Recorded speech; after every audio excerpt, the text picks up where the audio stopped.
It just keeps getting better and better every day. We just keep winning. So now we're starting to hear from the lawyers, as I thought we would, to gain a little bit more clarity on where everything is going, right? And there's still a little bit to go. We covered that in yesterday's video. But this is what it says on cryptoglobe.com. We're going to hear a little bit from Jeremy Hogan.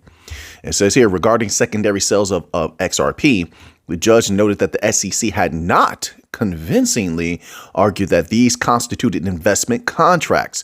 She emphasized that the funds from these sales never trace back to Ripple, thereby preventing the court from making such a determination. Let's skip these things here. Let's get to the crux of this, right? We don't have time to waste. Yesterday, Jeremy Hogan, an American lawyer, we're all familiar with Mr. Hogan, who has been closely following the lawsuit, share his insights on Twitter. According to Hogan, the practical implications of the case are largely settled. So, but there's still a little bit to go on, and, want to get through that solidly. But this is what he's saying. It says, even though some legal proceedings may still be on the horizon, he emphasized that the time for public concern over the case has essentially come to an end. Stick a fork in them, baby. They're done. Get them out of here. Get these bums out of here. Yeah, I had to go old school. That's what they used to say when we were younger. You remember in a much more hardcore time, they would tell people, get these bums out of here. Anyway, excuse my language. Got to stay family friendly over here. But, oh, man, it feels so good to know we're this much closer. But let's keep going. There's more. It says, Hogan pointed out that the SEC has withdrawn the remaining charges, eliminating the need for the trial next year. He stated that the facts of the case are now established and no new revelations are expected. He also discussed the possibility of a settlement before a final judgment is issued. Now, remember in the video yesterday, if you didn't watch that video yesterday, take a little peek at like the first or second chapter that addresses this here about institutional sales. Ripple is conferring with the SEC on institutional sales. All right, so we'll see how that works out. Listen, we're so close to being in the clear. I can taste those trillions. I can taste the money. Which, by the way, we're doing pretty good right now in the market with certain assets that we moved around. We leapt in. We ate our fill. Yes, we did. Yes, we did. Because we're smart like that. Did you see certain utility coins surging? Did you see them go? Did you see where we began talking about them? Let's just say maybe we grabbed a good bag, maybe. And if we grabbed the good bag where we were talking about them when they were super low, look at where they surged now. Oh, yes. Money, money, money, money. So that has been fun, right? Not financial advice. I'm not a financial advisor. So let's keep going here. It says Hogan further elaborated that if the SEC does win appeal in 2025, well, I skipped a part. Drawing on statistical data, Hogan estimated that the SEC has only a 14.2% chance of a winning on appeal. We're going to crush them in every possible way. I don't care how they go against us. They're going to lose. I called it all of the way. I'm calling it now. That's just what I believe. Listen, I don't have a crystal ball. I'm not a psychic. I'm not a lawyer, but so far we've made some good calls. They will not defeat us. That's just personally how I feel. You don't have to agree with that. It says here, they have only a 14.2% chance of winning on appeal. He added that the detailed fact-based nature of the judge's opinion does not improve those odds for the SEC. Hogan further elaborated that if the SEC does win the appeal in 2025, the appellate court would have to remand the case back to the trial judge for additional judicial findings and determinations. This is due to the way the judge wrote her order regarding, quote, other distributions of, unquote, XRP. Hogan pointed out that the judge did not make findings on the second and third prongs of the Howey test. He suggested that there's a possibility the judge could rule in favor of Ripple on these matters. I think that would occur. He also mentioned that if the appellate court agrees with the SEC, the issue would still need to go back to trial court for further determinations. Hogan indicated that the judge seems to give some weight to Ripple's fair notice defense. Hogan concluded by outlining the lengthy and complicated path the SEC would have to navigate to win on appeal. In other words, it's going to be so difficult for them. All the cards are stacked against them. They're in a field of landmines, not us. We are looking good right now. And that's what's important to me. Oh, yes, victory feels very good. And little by little, you take the little victories, little by little, hold by hold, we climb the mountain, right? So now let's move on here. We got a warning here. All right. Hey, I can't tell people what to do, but I hope people are being careful out there and staying up on the news of what's going on, especially with wallets. A lot of people still like to use hot wallets, and apparently you have to watch out for some cold wallets as well, right? But this here is from the cryptobasic.com, and it's titled Zoom issues critical warning to XRP users on latest Samsung update. Let's find out what's going on here. I don't use Zoom Wallet, so I don't know what's going on. And hopefully those who are privy to this. Zoom, a leading self-custodial wallet for the XRP ledger, has issued a critical warning for Samsung users.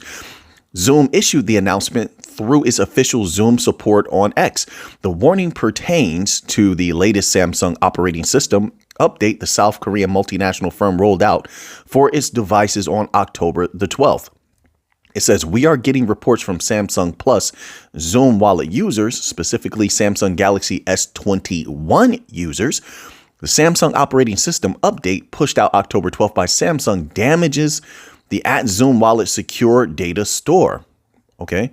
This results in Zoom not opening again. Whoa.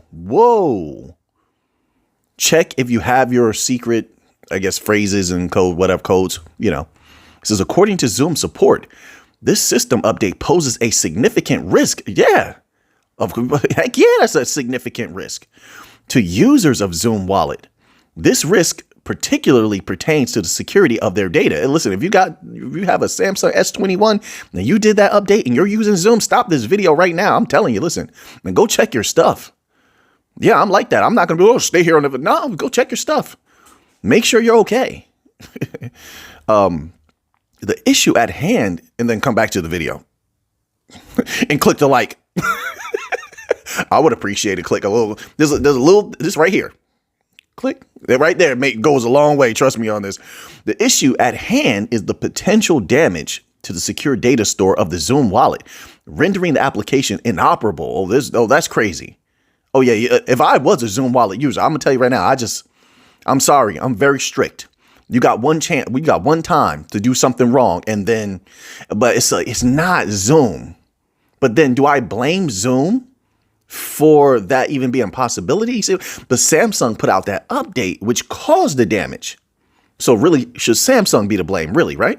Because if it's me, I'm looking for who's to blame. Because I'm like, wait a minute, do I continue to give Zoom a chance? You get what I'm saying? They've been tremendously good for a long time. At least this is what I've heard and what I've read, right? But anyway. Let's keep going. My opinion shouldn't hold that much weight. I don't use Zoom, so I don't know what it's like, Zoom has advised users who have already installed the update and are facing the issue to take immediate action. Okay. I'm just saying, if someone crosses me, you cross me, and you put my capital at jeopardy at any point. No, we're not. Yeah, I'm going to have to cut ties with you. I don't care who you are. So for those who have not installed, I don't play around when it comes to capital at all. For those who have not installed the software update, Zoom support team recommends that they verify the presence of their secret key before proceeding with the Samsung system update. All right, so there you have it, folks. Let's move on here. Let's get off that warning and get on to some really, really good news. This is from CoinGate.com. I told people I saw potential in Solana. We've been covering it for a few months now. Back when it was low, back when the people were saying Solana was dead, just like they told me about a lot of things when I first started the channel. They said the same thing about Solana. Solana's a dead project. And you had all these article writers also saying the same thing. Look at Solana today. This article says Solana price shoots to $30. If that's not delicious, I don't know what is. Wasn't it like 18 bucks? Easy. Oh, yeah. Money. I was about to sing the money song, knock my lamp over. Money, money, money, money. Solana price shoots to $30 as Solana investment products record $15 million inflows. And the funny part, they're not the only ones we've been talking about that shot up like that. It says Solana has outperformed Bitcoin and several other cryptocurrencies with 213% gains this year. In 2023, I loved every second of it, by the way. Thank you, Solana. Thank you. Got to thank you. Maybe some capital. And net inflows at $74 million. Told you, I get in at the right time. I'm telling you. I don't play around. I'm looking at it, I'm like, okay, I'm looking at all these partnerships, deals. It's super bullish. And yet all the articles and a lot of people are, oh, it's dead. That's when I know something is about to pop off or is very potent. It happens like that almost every single time. Just in my experience, all those things typically line up. At press time, Solana is trading 5.15% up at a price of $30.16 and a market cap of $12.56 billion. Solana sees net inflows over the last week. The Solana price has recorded a staggering 32% gain. During the same time, the Solana investment product saw net inflows of USD 15.5 million. Now, the question is, how long does a lot of these different assets stay green? Because I really don't see a solid catalyst except for that there was the mass sell-off in the bond market for a while. And I said that capital could play, and I think that's happening. Then some people will also say, well, it could be the potential for the spot Bitcoin ETF. I don't think that's a strong enough catalyst, though. I think that capital is just playing right now. Now, here's the problem. Here's the problem and why I say I wonder how long this is going to last. I hope it lasts a long time. I hope this is the beginning of a new bull run, but it probably is not. And I'll say that because they just raised bond yields or treasury yields again. They just did it again. And typically at this rate, I think they raised to like 5%, the 10-year to 5%. Am I correct on that? Some of you guys tell me. But when they do that, typically money comes back. So now it's just over the next few days, what I'm watching is if there's starts to be a liquidity drain. If I'm seeing articles about people returning to the treasuries market because of that 5% yield on the 10-year. If you start seeing articles like that, then you know the liquidity drain is about to happen. And once you start seeing everything turn red, then you know that that's the reason why.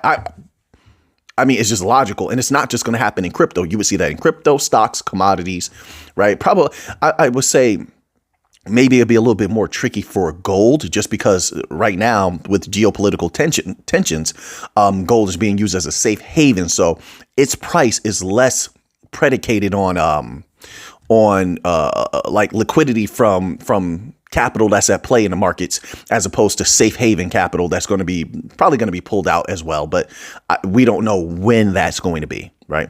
So that's how I'm looking at that. So now let's move on here.